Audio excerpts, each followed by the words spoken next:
सत श्री अकाल दोस्तों, मैं विंपी सिद्धू ते मेरे नाल तुसी जुड़े हुए हो ट्रेंड सैटर पंजाबी ते। ट्रेंड सैटर पंजाबी ते तुहानू पता ही है कि हर हफ्ते मैं लेके आनी हां पग टंडियां दा एक नवां भाग। पग टंडियां एक बहुत ही पॉपुलर किताब है, बचेंत कौर दी स्वै जीवनी है। ਅੱਜ ਇਹਨੇ ਸਾਲਾਂ ਬਾਅਦ ਜਦੋਂ ਇਸ ਕਿਤਾਬ ਨੂੰ ਸੋਸ਼ਲ ਮੀਡੀਆ ਤੇ ਟ੍ਰੈਂਡ ਸੈਟਰ ਪੰਜਾਬੀ ਵੱਲੋਂ ਆਡੀਓ ਵਿਜ਼ੂਅਲ ਰੂਪ ਦੇ ਵਿੱਚ ਪਿਆ ਲੇਖਕਾ ਦੇਖ ਰਹੀ ਹੈ, ਤੁਹਾਡੇ ਮਿਲ ਰਹੇ ਭਰਮੇ ਹੁੰਗਾਰੇ ਨੂੰ ਲੇਖਕਾ मान रही है, तो बहुत ज़्यादा खुशी का इजहार अक्सर मेरे को करती है ते तुहाडे लिए बहुत सारिया दुआवां भी भेजती है। हाँ, जेकर तुसी चैनल ते नवे आए हो तो जरूर सोचते होवोगे कि की है इहो जिहा इस किताब दे विच, जनाब ये तो सुन के पता लगे। तो फिर ज्यादा देरी ना करते हुए कहानी की लगातारता नूं जारी रखदियां वधदे हां 7वें अध्याय के पहले भाग वाल। प्यारे दोस्तों, बचेंत कौर दी स्वैजीवनी पग टंडियां दा 7वां अध्याय मारू थल दियां पैड़ां। आरंभ करदियां बचेंत कौर लिखदी है, 1959 तो 1965 तक मैं कोई 100 तो वध सरकारी दफ्तरां 'ਚ इंटरव्यू ਲਈ गई। भावें कई टैसटां 'ਚੋਂ भी पास हो जाती सी, पर इंटरव्यू वेले किसी की सिफारिश ना होने करके मैनू नौकरी ना मिलती। प्राइवेट कई नौकरियां मैं कीतियां, कई छड्डियां। एक कोऑपरेटिव कैंटीन 'ਚ कूपन सेल करन दी नौकरी, डोर टू डोर रिप्रजेंटेटिव दी नौकरी, सेल्स गर्ल दी नौकरी, मुहल्ले 'ਚ छोटे बच्चों नूं पढ़ाउण दीआं ट्यूशनां तो लैके अलीपुर रोड एक मोटर गैरेज 'ਚ रहिंदिआं 1956-57 'ਚ दिल्ली दे मेयर ब्रह्म प्रकाश दी कोठी दा ਕੰਮ भी मंगण गई सां मैं। खैर, ब्राइटवेज की नौकरी की सब तो वड्डी परेशानी मैनू यही सी कि छुट्टी कोई नहीं सी मिलती ते वर्किंग आवर्स भी बहुत सन। फिर सारा दिन आराम पूरा भी नहीं सी मिलता, जिस करके मेरा घर एक किस्म नाल रुल रहा सी। बच्चों की संभाल ते बच्चों की पढ़ाई वास्ते मैं बिल्कुल समा नहीं सी कढ़ सकती। उत्तों मैं आप हर साल किसी न किसी इम्तिहान लिए दाखला भेजती, क्योंकि स्टूडेंट भी जरूरी रहना सी ना डिपू की नौकरी लई। मैं दो नौकरियां करदी ते घर बार नूं विथों वध सवारदी संभालदी, जिवें किवें हर साल FA दे इम्तिहान 'ਚ बैठती, पर आए साल फेल हो जाती। इस तरह मैं FA दे इम्तिहान 'ਚ पूरे 3 वारी फेल हुई ते चौथी वारी भी मसां ही पूरे नंबर लैके पास हो सकी। मैं वाहिगुरू दा लख लख शुक्र किया कि अगे नूं BA करन जोगी तां हो गई ना आखर। मैं सोचदी सी कि BA करके तो जरूर सरकारी दफ्तर 'ਚ क्लर्क जां टैलीफोन ऑपरेटर की नौकरी मिली जाएगी। सरकारी नौकरी की सब तो वड्डी अट्रैक्शन मैनू ते मेरे सहुरा साहब नूं छुट्टियां करके सी, ताकि सरकारी नौकरी के नाल नाल मैं अपना घर बार ते बच्चों की देखभाल भी सही तरीके नाल कर सकां। एक बारी दिल्ली मिल्क स्कीम 'ਚ क्लर्कां लई कई पोस्टां निकलियां। उदों मैं आप भी दिल्ली मिल्क स्कीम 'ਚ दुध के डिपू ते काम कर रही सी, सो काफ़ी आस सी कि कोई ना कोई सिफारिश निकल ही आवेगी।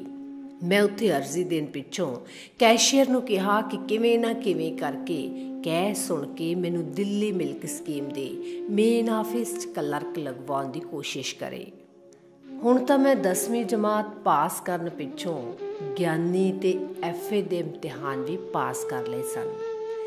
उन्हां दिनां 'ਚ दिल्ली मिल्क स्कीम दा सब तो वड्डा अफसर कोई सिक्का साहब हुंदा सी। उसके PA कोल मैनू मेरे कैशियर ने मेरी अर्जी की एक एडवांस कॉपी दे के भेज दिता, पर उसके PA ने उस दिन मैनू मिलन का समय ना दिता। दूजे दिन फिर जदों डिपू ते कैशियर मैथों कैश लैन आया तो मैं गल कीती। उसने कहा, चंगा अज मैं तुहाडे नाल चलांगा, तुसीं आ जाना फलाने फलाने कमरे 'ਚ।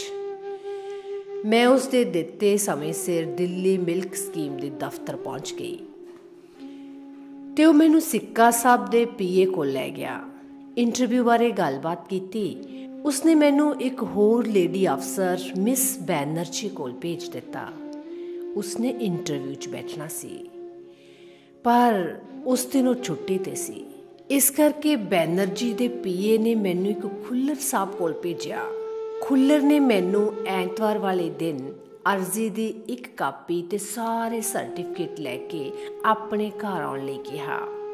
ਮੈਂ ਉਸਦੇ ਕਹੇ ਅਨੁਸਾਰ ਦੁਪਹਿਰ ਦੇ 2 ਵਜੇ ਉਸਦੇ ਘਰ ਗੋਲ ਮਾਰਕੀਟ ਆਪਣੇ ਸਾਰੇ ਸਰਟੀਫਿਕੇਟ ਤੇ ਐਪਲੀਕੇਸ਼ਨ ਲੈ ਕੇ ਪਹੁੰਚ ਗਈ। ਦਰਵਾਜ਼ਾ ਖੜਕਾਇਆ ਤੇ ਅੰਦਰੋਂ ਉਹਨੇ ਖੁਦ ਹੀ ਬੂਹਾ ਖੋਲ੍ਹਿਆ। ਲੰਘ ਆਓ ਅੰਦਰ। ਮੈਂ ਡਰਦੀ ਸਹਿਮੀ ਜੀ ਅੰਦਰ ਲੰਘੀ ਤਾਂ ਦੇਖਿਆ ਘਰ 'ਚ ਉਸ ਤੋਂ ਸਿਵਾ ਦੂਜਾ ਕੋਈ ਵੀ ਜੀ ਉੱਥੇ ਨਹੀਂ ਸੀ। ਉਸਨੇ ਮੈਨੂੰ ਅੰਦਰਲੇ ਕਮਰੇ 'ਚ ਬੈਠਣ ਲਈ ਕਿਹਾ ਤੇ ਉਹ ਅੰਦਰ ਰਸੋਈ 'ਚ ਮੇਰੇ ਲਈ ਪਾਣੀ ਦਾ ਗਲਾਸ ਲੈਣ ਚਲਾ ਗਿਆ। ਲੈ ਪਾਣੀ ਪੀ, ਅੱਜ ਤਾਂ ਬਹੁਤ ਅੱਗ ਵੱਧ ਰਹੀ ਹੈ। ਜੁਲਾਈ ਮਹੀਨੇ ਦੀ ਸ਼ਾਇਦ 18 ਤਰੀਕ ਸੀ ਉਸ ਦਿਨ। ਮੈਂ ਡਰਦਿਆਂ ਸਾਹਮਣੇ ਪਿਆ ਪਾਣੀ ਦਾ ਗਲਾਸ ਚੁੱਕ ਤਾਂ ਲਿਆ, ਪਰ ਵਾਤਾਵਰਨ ਦੇ ਸਹਿਮ ਨਾਲ ਪਾਣੀ ਦਾ ਘੁੱਟ ਮੇਰੇ ਸੰਗੋਂ ਹੇਠਾਂ ਨਹੀਂ ਸੀ ਉਤਰ ਰਿਹਾ। ਆਰਾਮ ਨਾਲ ਬੈਠ, ਤੈਨੂੰ ਨੌਕਰੀ ਮਿਲ ਜਾਵੇਗੀ, ਘਬਰਾ ਨਾ। ਉਸਨੇ ਮੇਰੇ ਸਰਟੀਫਿਕੇਟ ਦੇਖਣ ਤੋਂ ਬਿਨਾਂ ਹੀ ਕਹਿ ਦਿੱਤਾ। ਮੈਂ ਸਰਟੀਫਿਕੇਟ ਵਾਲੀ ਪੂਰੀ ਫਾਈਲ ਅਰਜ਼ੀ ਸਮੇਤ ਉਸਨੂੰ ਦਿਖਾਉਣ ਲਈ ਉਸਦੇ ਸਾਹਮਣੇ ਕਰ ਦਿੱਤੀ, ਪਰ ਫਾਈਲ ਪਕੜਨ ਦੀ ਥਾਂ ਉਸਨੇ ਸਿੱਧੀ ਮੇਰੀ ਬਾਂਹ ਹੀ ਫੜ ਲਈ। ਮੈਂ ਥਰ ਕੰਬਣ ਲੱਗੀ। ਬਾਹਰਲਾ ਜਾਫਰੀ ਵਾਲਾ ਬੂਹਾ ਬੰਦ ਸੀ ਤੇ ਅੰਦਰਲੇ ਕਮਰੇ ਦੀ ਕੁੰਡੀ ਖੁੱਲੀ ਹੋਈ ਸੀ। ਉਸਨੇ ਮੈਨੂੰ ਬਾਂਹ ਤੋਂ ਫੜ ਕੇ ਆਪਣੇ ਵੱਲ ਖਿੱਚਿਆ। ਮੈਂ ਕੁਰਸੀ ਉੱਤੇ ਬੈਠੀ ਸੀ ਤੇ ਉਹ ਪਲੰਘ ਉੱਤੇ। ਮੇਰੇ ਮੂੰਹੋਂ ਕੋਈ ਆਵਾਜ਼ ਨਾ ਨਿਕਲੀ। ਝਟਕ ਪਿੱਛੋਂ ਮੇਰਾ ਰੋਣਾ ਨਿਕਲ ਗਿਆ।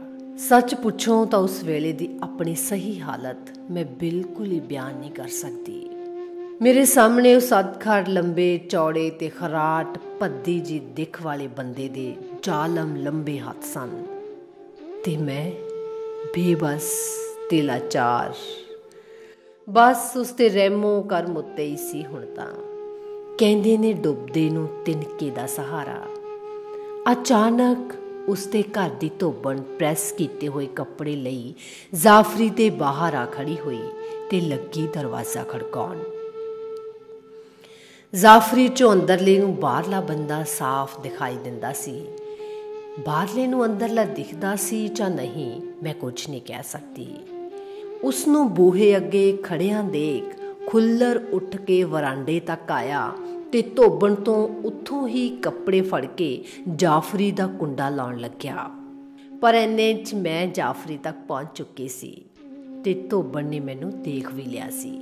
ਸ਼ਾਇਦ ਉਹ ਧੋਬਣ ਮੇਰੇ ਲਈ ਕੋਈ ਰੱਬ ਦਾ ਰੂਪ ਬਣ ਕੇ ਬੌੜੀ ਸੀ। ਮੈਂ ਚੁੰਨੀ ਦੇ ਪੱਲੂ ਨਾਲ ਅੱਖਾਂ ਪੂੰਝਦੀ ਝੱਟ ਧੋਬਣ ਦੇ ਪਿੱਛੇ ਉੱਥੋਂ ਬਾਹਰ ਨਿਕਲ ਆਈ। ਹੁਣ ਖੁੱਲਰ ਮੈਨੂੰ ਇਉਂ ਘੂਰ ਰਿਹਾ ਸੀ ਜਿਵੇਂ ਬਿੱਲੀ ਦੇ ਜਬਾੜਿਆਂ 'ਚੋਂ ਚਿੜੀ ਨਿਕਲ ਗਈ ਹੋਵੇ। ਮੇਰੇ ਹੱਥਾਂ 'ਚ ਫੜੀ ਮੇਰੇ ਓਰੀਜਨਲ ਸਰਟੀਫਿਕੇਟਸ ਦੀ ਫਾਈਲ ਵਿਚਲੇ ਸਾਰੇ ਕਾਗਜ਼ ਉਗੜੇ ਦੁਗੜੇ ਹੋ ਚੁੱਕੇ ਸਨ ਤੇ ਅੱਧ ਪਚੱਦੇ ਫਾਈਲ 'ਚੋਂ ਬਾਹਰ ਇਉਂ ਲਟਕ ਰਹੇ ਸਨ ਜਿਵੇਂ ਤਿਹਾਏ ਕੁੱਤੇ ਦੀ ਜੀਭ। ਉਸ ਦਿਨ ਮੇਰੀ ਪੱਤ ਲੁੱਟਦੀ ਬਚੀ। ਉੱਥੋਂ ਕਾਲੇ ਕਦਮ ਭਰਦੀ ਮੈਂ ਅਜੇ ਵੀ ਥਰ ਕੰਬੀ ਜਾ ਰਹੀ ਸੀ। ਅੰਦਰ ਹੀ ਅੰਦਰ ਵਹਿੰਦੇ ਅਥਰੂਆਂ ਨਾਲ ਮੇਰਾ ਗਲਾ ਰੁੰਧਿਆ ਗਿਆ ਸੀ।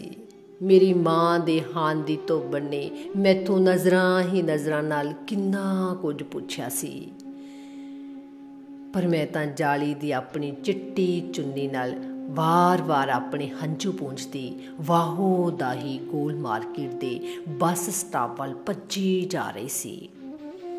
ਮੈਨੂੰ ਅਜੇ ਵੀ ਡਰ ਸੀ ਕਿ ਖੁੱਲਰ ਕਿਤੇ ਪਿੱਛੋਂ ਆ ਕੇ ਹੁਣੇ ਹੀ ਮੈਨੂੰ ਦਬੋਚ ਨਾ ਲਵੇ। ਮੈਨੂੰ ਯਾਦ ਹੈ ਉਹ ਧੋਬਣ ਸਕੇਅਰ 'ਚ ਆਪਣੇ ਕੱਪੜੇ ਪ੍ਰੈਸ ਕਰਨ ਵਾਲੀ ਥਾਂ ਟੁੱਟੀ ਜਿਹੀ ਮੇਜ਼ ਕੋਲ ਖੜੀ ਮੇਰੇ ਵੱਲ ਕਿੰਨਾ ਹੀ ਚਿਰ ਦੂਰ ਤੱਕ ਦੇਖਦੀ ਰਹੀ ਸੀ। ਤੀਜੇ ਚੌਥੇ ਦਿਨ ਮੇਰੇ ਕੈਸ਼ੀਅਰ ਨੇ ਮੈਨੂੰ ਰੋਸ ਭਰਿਆ ਉਲਾਂਭਾ ਦਿੰਦਿਆਂ ਕਿਹਾ, ਖੁੱਲਰ ਸਾਹਿਬ ਕਹਿ ਰਹੇ ਸਨ, ਤੁਹਾਡੀ ਕੁਆਲੀਫਿਕੇਸ਼ਨ ਦੇ ਅਨੁਸਾਰ ਤੁਹਾਨੂੰ ਕਦੇ ਵੀ ਕਲਰਕ ਦੀ ਨੌਕਰੀ ਨਹੀਂ ਮਿਲ ਸਕਦੀ। ਉਹਨਾਂ ਕੋਲ ਤੁਹਾਡੇ ਨਾਲੋਂ ਕਿਤੇ ਵੱਧ ਕੁਆਲੀਫਾਈਡ ਕੈਂਡੀਡੇਟ ਨੇ। ਪਤਾ ਨਹੀਂ ਕਿਉਂ ਉਹਨਾਂ ਨੇ ਤੁਹਾਨੂੰ ਇੱਕ ਕਿਸਮ ਨਾਲ ਇੰਟਰਵਿਊ ਤੋਂ ਪਹਿਲਾਂ ਹੀ ਰਿਜੈਕਟ ਕਰ ਛੱਡਿਆ। ਖੈਰ ਮੈਂ ਇੰਟਰਵਿਊ 'ਤੇ ਗਈ। ਖੁੱਲਰ ਤੇ ਮਿਸ ਬੈਨਰਜੀ ਇੰਟਰਵਿਊ ਲੈ ਰਹੇ ਸਨ। ਇੰਟਰਵਿਊ 'ਚ ਕੋਈ ਖਾਸ ਗੱਲ ਨਹੀਂ ਸੀ ਪੁੱਛੀ ਗਈ। ਸਿਰਫ ਇੰਨਾ ਹੀ ਬੈਨਰਜੀ ਨੇ ਪੁੱਛਿਆ ਕਿ ਡਿਪੂ ਤੇ ਕਿੰਨੇ ਚਿਰ ਤੋਂ ਕੰਮ ਕਰ ਰਹੇ ਹੋ। ਫਿਰ ਖੁੱਲਰ ਨੇ ਪਤਾ ਨਹੀਂ ਬੈਨਰਜੀ ਦੇ ਕੰਨ 'ਚ ਕੀ ਕਿਹਾ। ਬੈਨਰਜੀ ਨੇ ਆਪੇ ਸਵਾਲ ਤੇ ਆਪੇ ਜਵਾਬ ਦਿੰਦਿਆਂ ਮੈਨੂੰ ਪੁੱਛਿਆ, 10ਵੀਂ में 3rd डिवीज़न? हाँ जी। अच्छा ठीक है, घर लेटर भेज देंगे। इंटरव्यू का रिजल्ट उਡੀਕਣ ਦੀ ਮੈਨੂੰ ਕੋਈ ਦਿਲਚਸਪੀ ਨਹੀਂ ਸੀ। मैं अपने रिजल्ट बारे बुझ लिया सी कि मैनू किसी हाल नौकरी नहीं दिती जाएगी, भावें मेरी फर्स्ट क्लास ही क्यों ना होंदी। ਸਹੁਰਾ ਸਾਹਿਬ ਨੂੰ ਮੇਰੇ ਇਸ ਇੰਟਰਵਿਊ 'ਚੋਂ ਰਹਿ ਜਾਣ ਦਾ ਬਹੁਤ ਗਮ ਲੱਗਿਆ, ਕਿਉਂਕਿ ਉਹਨਾਂ ਨੂੰ ਪਹਿਲਾਂ ਕੈਸ਼ੀਅਰ ਨੇ ਪੱਕੀ ਆਸ ਦਿਵਾਈ ਸੀ ਕਿ ਪੋਸਟਾਂ 10-11 ਨੇ ਅਤੇ ਮੈਨੂੰ ਜ਼ਰੂਰ ਰੱਖ ਲਿਆ ਜਾਏਗਾ। ਇਉਂ ਮੈਨੂੰ ਮੇਰੇ ਦਫ਼ਤਰ ਕਲਰਕ ਦੀ ਨੌਕਰੀ ਨਾ ਮਿਲ ਸਕੀ। ਮੇਰੇ ਘਰ ਦੇ ਅਤੇ ਮੈਂ ਬੇਹੱਦ ਨਿਰਾਸ਼ ਹੋ ਗਏ। ਘਰਦਿਆਂ ਨੂੰ ਮੇਰੇ 'ਤੇ ਬਹੁਤ ਰੰਜਿਸ਼ ਹੋਈ, ਪਰ ਵਿਚਲੀ ਗੱਲ ਤਾਂ ਵਿੱਚੋਂ ਮੈਂ ਹੀ ਜਾਣਦੀ ਸੀ ਨਾ। ਮੈਂ ਭਲਾ ਕਿਸ ਨੂੰ ਜਾ ਕੇ ਆਪਣਾ ਦੁੱਖ ਦੱਸਦੀ। ਹੁਣ ਤਾਂ ਮੈਨੂੰ ਮੇਰੀ 25 ਰੁਪਏ ਮਹੀਨੇ ਦੀ ਨੌਕਰੀ ਜਾਣ ਦਾ ਡਰ ਵੀ ਹਰ ਸਮੇਂ ਖਾਣ ਲੱਗ ਪਿਆ ਸੀ। ਕੀ ਪਤਾ ਕਦੋਂ ਖੁੱਲਰ ਕੈਸ਼ੀਅਰ ਦੇ ਹੱਥ ਮੈਨੂੰ ਸਸਪੈਂਡ ਕਰਨ ਦੇ ਜਾਂ ਟਰਮੀਨੇਟ ਕਰਨ ਦੇ ਆਰਡਰ ਭਿਜਵਾ ਦੇਵੇ। ਉਹ ਕਿਸੇ ਵੀ ਕਸਟਮਰ ਕੋਲੋਂ ਮੇਰੇ ਖਿਲਾਫ ਕੋਈ ਸ਼ਿਕਾਇਤ ਦਰਜ ਕਰਵਾ ਸਕਦਾ ਸੀ, ਜਾਂ ਫਿਰ ਅਚਾਨਕ ਮੇਰੇ ਡਿਪੂ 'ਤੇ ਰਾਊਂਡ ਲੈਣ ਆਇਆ ਕਿਸੇ ਵੀ ਤਰ੍ਹਾਂ ਮੈਨੂੰ ਦੋਸ਼ੀ ਠਹਿਰਾ ਸਕਦਾ ਸੀ। ਆਖਰ ਉਹੀ ਹੋਇਆ ਜਿਸ ਦਾ ਮੈਨੂੰ ਡਰ ਸੀ। ਇੱਕ ਸਵੇਰੇ ਜਦੋਂ ਮੈਂ ਡਿਪੂ ਦਾ ਕੰਮ ਖਤਮ ਕਰਨ ਪਿੱਛੋਂ ਡਾਕਟ ਭਰ ਰਹੀ ਸੀ ਤਾਂ ਕੈਸ਼ੀਅਰ ਨੇ ਕੈਸ਼ ਰਿਸੀਵ ਕਰਨ ਪਿੱਛੋਂ ਮੈਨੂੰ ਟਰਮੀਨੇਸ਼ਨ ਆਰਡਰ ਫੜਾ ਦਿੱਤੇ ਤੇ ਦਸਤਖਤ ਕਰਨ ਲਈ ਕਿਹਾ। ਮੇਰੇ ਹੱਥ ਕੰਬਣ ਲੱਗੇ ਤੇ ਮੇਰੀ ਉੱਚੀ ਸਾਰੀ ਭੁੱਬ ਨਿਕਲ ਗਈ। ਕੈਸ਼ੀਅਰ ਚੁੱਪਚਾਪ ਖੜਾ ਮੇਰੀ ਹਾਲਤ 'ਤੇ ਅਫਸੋਸ ਜ਼ਾਹਰ ਕਰ ਰਿਹਾ ਸੀ, ਪਰ ਉਹ ਵੀ ਬੇਬਸ ਤੇ ਮਜਬੂਰ ਸੀ। ਡਿਪੂ ਦੀਆਂ ਚਾਬੀਆਂ ਕੈਸ਼ੀਅਰ ਨੂੰ ਸੰਭਾਲ ਜਦੋਂ ਮੈਂ ਉਦਾਸ ਚਿਹਰਾ ਲਈ ਖਾਲੀ ਹੱਥ ਡਿਪੂ ਤੋਂ ਘਰ ਵਾਪਸ ਮੁੜੀ ਤਾਂ ਮੇਰੀ ਮਾਂ ਜੀ ਦਾ ਮੱਥਾ ਪਹਿਲਾਂ ਹੀ ਠਣਕ ਗਿਆ ਸੀ। ਨਾ ਕਿਉਂ ਬਚਿੰਤ, ਕੀ ਗੱਲ ਹੋ ਗਈ? ਅੱਜ ਤੇਰੇ ਹੱਥ ਡਿਪੂ ਦਾ ਕੋਈ ਰਜਿਸਟਰ ਹੀ ਨਹੀਂ। ਮਾਂ, ਮੇਰੀ ਡਿਪੂ ਵਾਲੀ ਨੌਕਰੀ ਚਲੀ ਗਈ ਹੈ। ਨਾ ਉਹ ਕਿਵੇਂ? ਮੈਂ ਕੁਛ ਨਹੀਂ ਜਾਣਦੀ ਮਾਂ, ਮੇਰੀ ਕਿਸਮਤ ਹੀ ਕੁਛ ਭੈੜੀ ਲਿਖੀ ਆ ਉੱਪਰ ਵਾਲੇ ਨੇ। ਕੁਛ ਦੱਸ ਤਾਂ ਸਹੀ। ਮੈਂ ਕੀ ਦੱਸਦੀ? ਮੇਰੇ ਕੈਸ਼ੀਅਰ ਤੱਕ ਨੂੰ ਵੀ ਮੇਰੇ ਇਸ ਨੌਕਰੀ ਦੇ ਚਲੇ ਜਾਣ ਦਾ ਪੂਰਾ ਪਰ ਪਤਾ ਨਹੀਂ ਸੀ। ਘਰ 'ਚ ਜਿਵੇਂ ਚਾਰੇ ਕੋਨੇ ਮਾਤਮ ਛਾ ਗਿਆ। ਘਰ ਦੇ ਸਾਰੇ ਜੀ ਮੈਨੂੰ ਘੂਰ ਦੇਖਦੇ, ਜਿਵੇਂ ਮੈਨੂੰ ਕਹਿ ਰਹੇ ਹੋਣ, ਬਚਿੰਤ ਸਾਨੂੰ ਤੇਰੇ 'ਤੇ ਬੜਾ ਮਾਣ ਸੀ, ਪਰ ਤੂੰ ਤਾਂ ਮੁੱਲੋਂ ਹੀ ਨਿਕੰਮੀ ਨਿਕਲੀ। ਇੰਨਾ ਪੜ੍ਹ ਲਿਖ ਕੇ ਕਲਰਕ ਦੀ ਨੌਕਰੀ ਵੀ ਨਾ ਮਿਲੀ। ਹੁਣ ਦੱਸ, ਅਸੀਂ ਤੇਰੇ ਬੱਚਿਆਂ ਦੀ ਜ਼ਿੰਮੇਵਾਰੀ ਭਲਾ ਕਦੋਂ ਤੱਕ ਚੁੱਕ ਸਕਦੇ ਹਾਂ? ਬ੍ਰਾਈਟ ਵੇਜ਼ ਉੱਤੇ ਜਾਂਦਿਆਂ ਵੀ ਹੁਣ ਮੈਨੂੰ ਲੱਗਦਾ ਜਿਵੇਂ ਮੈਂ ਆਪ ਹੀ ਆਪਣੀ ਕੰਧਿਆਂ ਉੱਤੇ ਆਪਣੀ ਲਾਸ਼ ਚੁੱਕੀ ਤੁਰ ਫਿਰ ਰਹੀ ਹੋਵਾਂ। ਸ਼ੋਰੂਮ ਉੱਤੇ ਜਾ ਕੇ ਮੈਂ ਚੁੱਪਚਾਪ ਕਾਊਂਟਰ 'ਤੇ ਖੜੀ ਰਹਿੰਦੀ। ਕੋਈ ਕਸਟਮਰ ਆਉਂਦਾ ਤਾਂ ਉਸਨੂੰ ਉਹੀ ਚੀਜ਼ ਦੇ ਕੇ ਵਾਪਸ ਤੋਰ ਦਿੰਦੀ ਜੋ ਉਸਨੇ ਮੈਥੋਂ ਮੰਗੀ ਹੁੰਦੀ। ਅਗਲੀ ਕਿਸੇ ਹੋਰ ਚੀਜ਼ ਬਾਰੇ ਮੈਂ ਉਸਨੂੰ ਕਨਵਿੰਸ ਨਹੀਂ ਸਾਂ ਕਰਦੀ।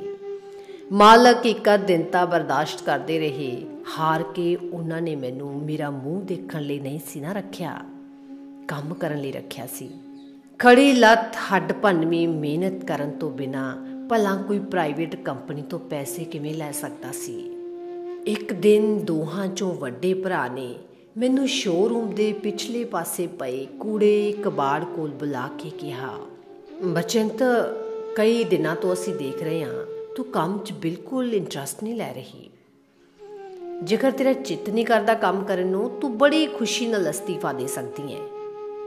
ਇੰਜ ਤੇਰੇ ਖੜੇ ਹੋਣ ਨਾਲ ਬਾਕੀ ਕੁੜੀਆਂ 'ਤੇ ਬੁਰਾ ਅਸਰ ਪੈਂਦਾ ਹੈ ਅਤੇ ਇਹ ਅਸਰ ਸਾਡੇ ਬਿਜ਼ਨਸ ਨੂੰ ਨੁਕਸਾਨ ਪਹੁੰਚਾਵੇਗਾ। ਆਖਰ ਤੇਰੀ ਮਰਜ਼ੀ ਹੈ, ਸਾਫ਼ ਦੱਸ ਦੇ। ਮਰਜ਼ੀ ਤਾਂ ਕੰਮ ਕਰਨ ਦੀ ਹੋਈ ਹੈ ਵੀਰ ਜੀ, ਤੇ ਫਿਰ ਦਿਲ ਲਾ ਕੇ ਕੰਮ ਕਿਉਂ ਨਹੀਂ ਕਰਦੀ? ਅੱਛਾ, ਹੁਣ ਮੈਂ ਦਿਲ ਲਾ ਕੇ ਕੰਮ ਕਰਾਂਗੀ। ਠੀਕ ਹੈ, ਫਿਰ ਹਫ਼ਤਾ ਭਰ ਤੈਨੂੰ ਦੇਖਦੇ ਹਾਂ, ਨਹੀਂ ਤਾਂ ਅਸੀਂ ਆਪ ਹੀ ਤੈਨੂੰ ਮਹੀਨੇ ਦਾ ਨੋਟਿਸ ਇਸ਼ੂ ਕਰ ਦਿਆਂਗੇ। ਉਹਨਾਂ ਦੀ ਚੇਤਾਵਨੀ ਸੁਣ ਕੇ ਮੈਂ ਅੰਦਰੋਂ ਅੰਦਰੀ ਕੰਬ ਗਈ। ਮੇਰਾ ਦਿਲ ਦਹਿਲ ਗਿਆ ਤੇ ਮੈਂ ਆਉਣ ਵਾਲੀ ਕੱਲ੍ਹ ਨੂੰ ਚਿਤਵਣ ਲੱਗੀ। ਜੇ ਕਿਤੇ ਐਸਾ ਹੋ ਗਿਆ ਤਾਂ ਮੇਰੇ ਨਿੱਕੇ ਨਿੱਕੇ ਬੱਚਿਆਂ ਦਾ ਕੀ ਬਣੂ। ਮੇਰਾ ਸਹੁਰਾ ਤਾਂ ਉਂਝ ਹੀ ਸੂਈ 'ਚ ਧਾਗਾ ਪਾਉਣ ਜੋਗਾ ਨਹੀਂ ਰਿਹਾ। ਘਰ ਜਾ ਕੇ ਮੈਂ ਕਿਸੇ ਨਾਲ ਕੋਈ ਗੱਲ ਨਾ ਕਰ ਸਕੀ। ਚੁੱਪਚਾਪ ਜਾ ਕੇ ਮੰਜੇ 'ਤੇ ਲੇਟ ਗਈ। ਨਾ ਰੋਟੀ ਪਕਾਈ, ਨਾ ਖਾਧੀ, ਨਾ ਵਿਲਕਦੇ ਬੱਚਿਆਂ ਦਾ ਹੀ ਕੋਈ ਖਿਆਲ ਕੀਤਾ। ਬਸ ਅੱਜ ਇੱਕ ਸੋਚ ਮੇਰੇ ਮਨ 'ਚ ਵਾਰ-ਵਾਰ ਉਤਰ ਰਹੀ ਸੀ ਕਿ ਮੈਂ ਕਿਸੇ ਡੂੰਘੇ ਖੂਹ ਖਾਤੇ ਛਾਲ ਮਾਰ ਦੇਵਾਂ ਜਾਂ ਫਿਰ ਸਭ ਕੁਝ ਲਿਖ ਕੇ ਕੁਝ ਖਾ ਕੇ ਮਰ ਜਾਵਾਂ। ਪਰ ਇਹਨਾਂ ਦੋਹਾਂ ਗੱਲਾਂ 'ਚੋਂ ਮੈਂ ਕੁਝ ਵੀ ਨਹੀਂ ਸਾਂ ਕਰ ਸਕੀ। ਬ੍ਰਾਈਟਵੇਜ਼ ਉੱਤੇ ਕੁੜੀਆਂ ਮੇਰੇ ਬਾਰੇ ਕੁਸਰ ਮੁਸਰ ਕਰਨ ਲੱਗੀਆਂ। ਮਾਲਕ ਮੇਰੇ ਚਿਹਰੇ ਨੂੰ ਤਾੜਦੇ ਰਹਿੰਦੇ, ਪਰ ਕੋਈ ਇੱਕ ਵੀ ਐਸਾ ਨਹੀਂ ਸੀ ਜਿਸਨੇ ਮੇਰੀ ਇਸ ਦਸ਼ਾ ਦਾ ਕਾਰਨ ਜਾਣਨਾ ਚਾਹਿਆ ਹੋਵੇ। ਇੱਕ ਦਿਨ ਕਾਊਂਟਰ ਉੱਤੇ ਖੜ੍ਹਿਆਂ ਜਦੋਂ ਇੱਕ ਲੇਡੀ ਕਸਟਮਰ ਨੇ ਮੇਰੇ ਕੋਲੋਂ ਜ਼ਹਿਰ ਮੋਰੇ ਰੰਗ ਦਾ ਪੇਟੀਕੋਟ ਮੰਗਿਆ ਤਾਂ ਮੈਂ ਇੱਧਰ ਉੱਧਰ ਦੇਖ ਕੇ ਉਸਨੂੰ ਕਿਹਾ, ਸੌਰੀ ਮੈਡਮ, ਇਹ ਕਲਰ ਨਹੀਂ ਹੈ। ਮੈਨੇਜਰ ਭੱਜਾ ਮੇਰੇ ਕਾਊਂਟਰ 'ਤੇ ਆਇਆ ਅਤੇ ਪਿੱਛੋਂ ਸ਼ੈਲਫ ਤੋਂ ਜ਼ਹਿਰ ਮੋਰੇ ਰੰਗ ਦਾ ਯਾਨੀ ਕਿ ਪੀਕੌਕ ਰੰਗ ਦਾ ਪੇਟੀਕੋਟ ਕੱਢ ਕੇ ਕਸਟਮਰ ਨੂੰ ਦੇਣ ਪਿੱਛੋਂ ਉਸਨੇ ਮੈਨੂੰ ਅੰਦਰ ਬੁਲਾਇਆ ਅਤੇ ਖੂਬ ਡਾਂਟ ਡਪਟ ਕੀਤੀ। ਪਿੱਛੋਂ ਮੇਰੀ ਪਰੇਸ਼ਾਨੀ ਬਾਰੇ ਵੀ ਪੁੱਛਿਆ। ਬਸ ਉਸਦੇ ਮੂੰਹੋਂ ਦੋ ਲਫ਼ਜ਼ ਹਮਦਰਦੀ ਦੇ ਕੀ ਨਿਕਲੇ ਕਿ ਮੇਰੀਆਂ ਭੁੱਬਾਂ ਨਿਕਲ ਗਈਆਂ ਅਤੇ ਮੈਂ ਡੀਪੂ ਵਾਲੀ ਨੌਕਰੀ ਚਲੀ ਜਾਣ ਦੀ ਸਾਰੀ ਗੱਲ ਉਸਨੂੰ ਦੱਸੀ।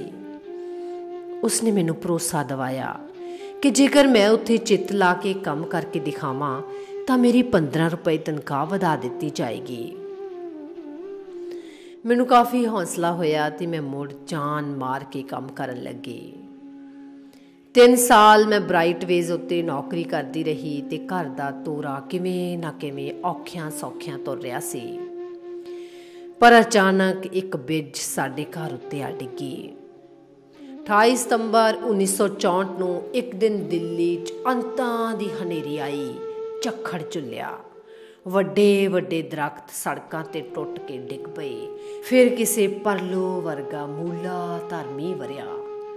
ਪੂਸਾ ਰੋਡ CTI ਕਾਲਜ ਕੋਲ ਦੇ ਮੋੜ ਵਾਲੀ ਸੜਕ ਉੱਤੇ ਕਾਰਾਂ ਮੋਟਰਾਂ ਪਾਣੀ 'ਚ ਡੁੱਬ ਗਈਆਂ ਤੇ ਇਸ ਮਨਹੂਸ ਘੜੀ ਮੇਰੇ ਸੱਚੇ ਮਿੱਤਰ, ਮੇਰੇ ਭਗਵਾਨ, ਮੇਰੇ ਪਿਤਾ ਯਾਨੀ ਕਿ ਮੇਰੇ ਸਹੁਰਾ ਸਾਹਿਬ ਨੇ ਆਪਣੀ ਉਂਗਲ ਸਾਡੇ ਹੱਥਾਂ 'ਚੋਂ ਸਦਾ ਲਈ ਛੁਡਾ ਲਈ ਤੇ ਸਾਨੂੰ ਸਾਰੇ ਟੱਬਰ ਨੂੰ ਇੱਕ ਐਸੇ ਪੰਵਰ ਦੇ ਹਵਾਲੇ ਕਰ ਦਿੱਤਾ ਜੋ ਸਭ ਕੁਝ ਆਪਣੇ ਨਾਲ ਲੈ ਕੇ ਪਤਾਲ 'ਚ ਜਾ ਕੇ ਕਿਧਰੇ ਗਰਕ ਹੁੰਦਾ ਸੀ।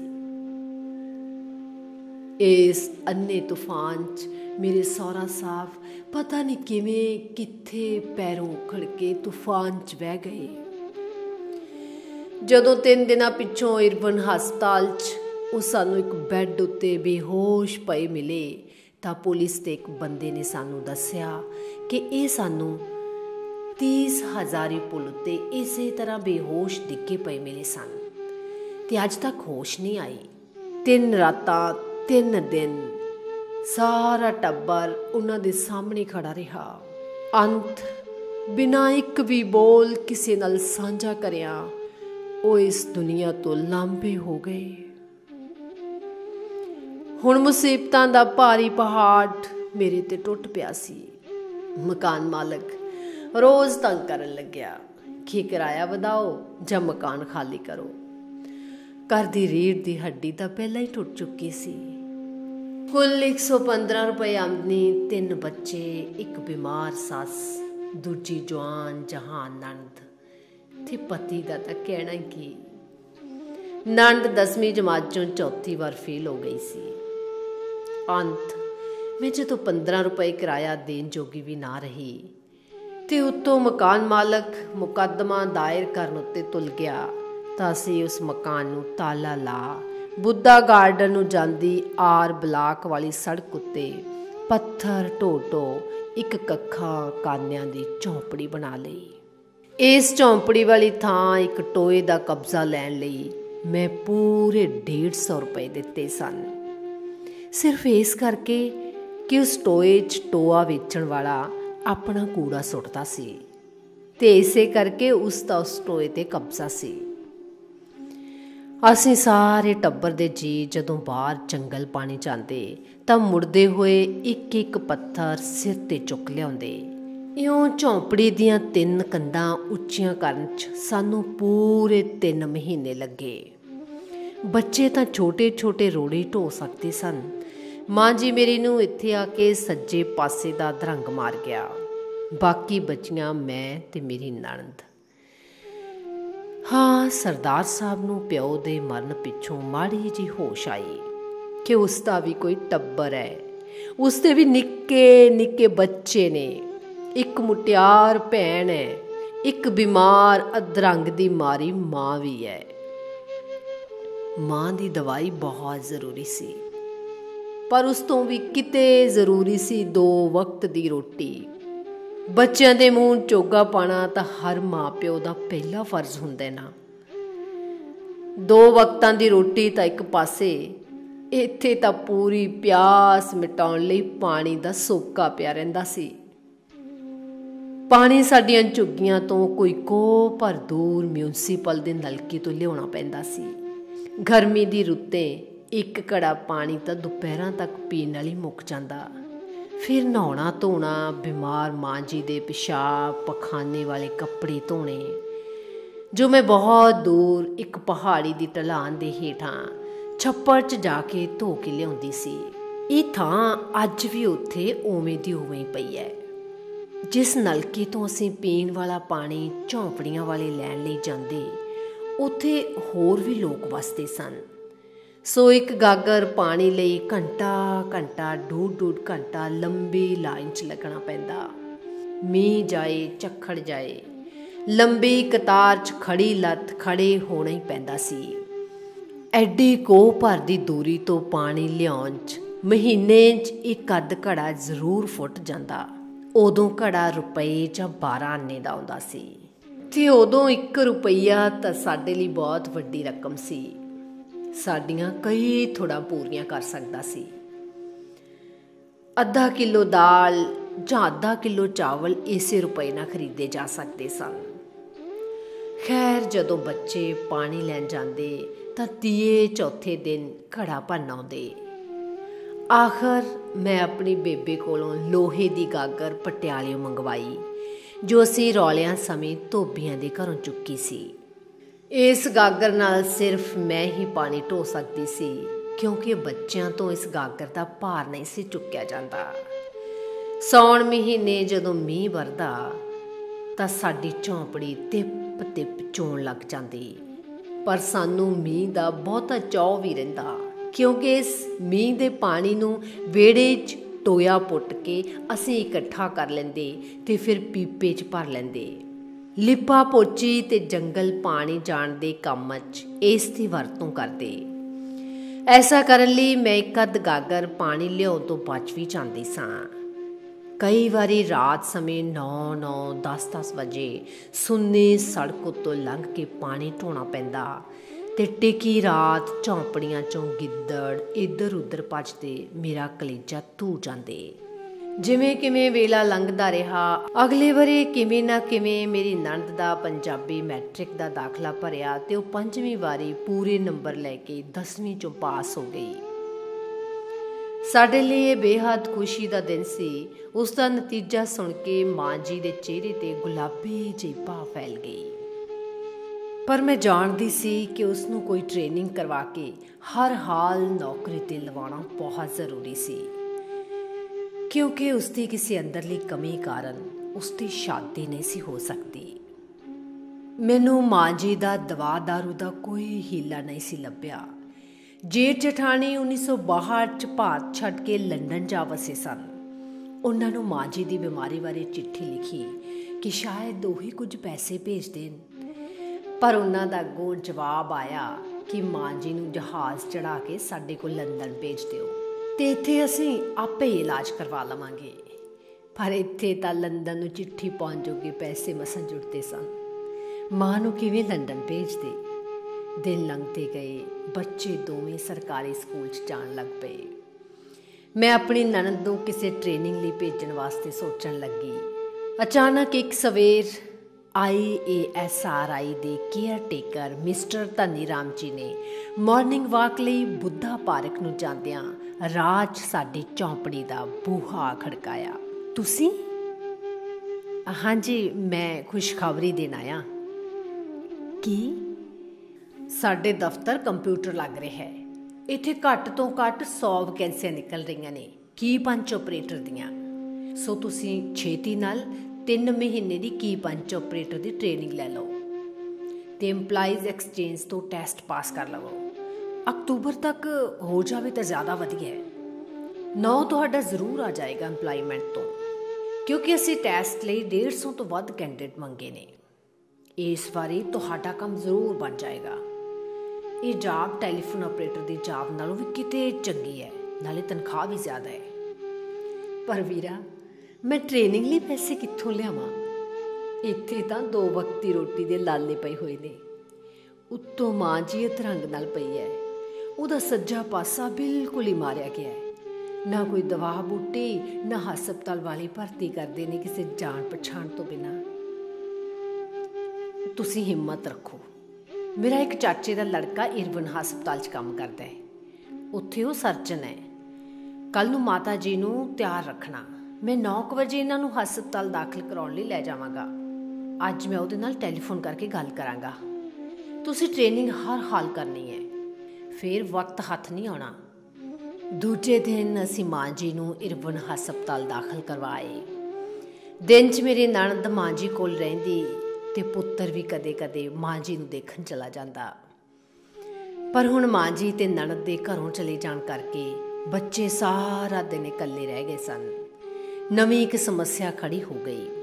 ਪਿੱਛੋਂ 3 ਬੱਚੇ ਬਸਤੀ ਦੇ ਹੋਰ ਬੱਚਿਆਂ ਨਾਲ ਮਿਲ ਕੇ ਸ਼ਰਾਰਤਾਂ ਕਰਦੇ। ਘਰ 'ਚ ਇਕੱਠੇ ਹੋ ਕੇ ਕਦੇ ਚੌਲਾਂ ਦਾ ਪਤੀਲਾ ਸਟੋਵ 'ਤੇ ਚਾੜ੍ਹ ਦਿੰਦੇ, ਕਦੇ ਕੜਾਹ ਬਣਾਉਣ ਲੱਗਦੇ ਤੇ ਸਾਰਾ ਘਿਓ ਬਰਬਾਦ ਕਰ ਦਿੰਦੇ। ਉੱਤੋਂ ਘਰ 'ਚ ਉਹ ਖੜਦੁੰਬ ਮਚਾਉਂਦੇ ਕਿ ਰਹੇ ਰੱਬ ਦਾ ਨਾਮ। ਸੋ ਦੋਸਤੋ, ਅਧਿਆਏ ਦੀ ਲੰਬਾਈ ਦੇ ਮੱਦੇਨਜ਼ਰ ਇਸ ਅਧਿਆਏ ਨੂੰ ਅਸੀਂ 2 ਭਾਗਾਂ 'ਚ ਵੰਡਿਆ ਹੈ। ਸੋ ਇਸ ਅਧਿਆਏ ਨੂੰ ਚੱਲਦੇ ਰੱਖਦੇ ਹਾਂ, ਇਸ ਐਪੀਸੋਡ ਨੂੰ ਇੱਥੇ ਹੀ ਖਤਮ ਕਰਦੇ ਹਾਂ। ਗੁਜ਼ਾਰਿਸ਼ ਤੁਹਾਨੂੰ ਇਹ ਹੈ ਕਿ ਟ੍ਰੈਂਡਸੈਟਰ ਪੰਜਾਬੀ ਦੇ ਸਾਰੇ ਹੀ ਵੀਡੀਓਜ਼ ਨੂੰ ਵੱਧ ਤੋਂ ਵੱਧ ਸ਼ੇਅਰ ਕਰੋ, ਲਾਈਕ ਕਰੋ, ਕਿਉਂਕਿ ਅਸੀਂ ਕਿਤਾਬ ਕਲਚਰ ਨੂੰ ਪ੍ਰਮੋਟ ਕਰਨ ਵਾਸਤੇ, ਯੂਥ ਨੂੰ ਸਾਹਿਤ ਦੇ ਚੇਤਕ ਲਾਉਣ ਵਾਸਤੇ ਇਹ ਪ੍ਰੋਗਰਾਮ ਜਿਹੜੇ ਨੇ ਉਹ ਬਣਾਏ ਨੇ ਔਰ ਲਗਾਤਾਰ ਇਹ ਉਪਰਾਲਾ ਕਰ ਰਹੇ ਹਾਂ। ਤੇ ਇਹ ਸਭ ਤੁਹਾਡੇ ਸਹਿਯੋਗ ਤੇ ਭਰਵੇਂ ਹੁੰਗਾਰੇ ਦੇ ਨਾਲ ਹੀ ਸੰਭਵ ਹੋ ਪਾਏਗਾ।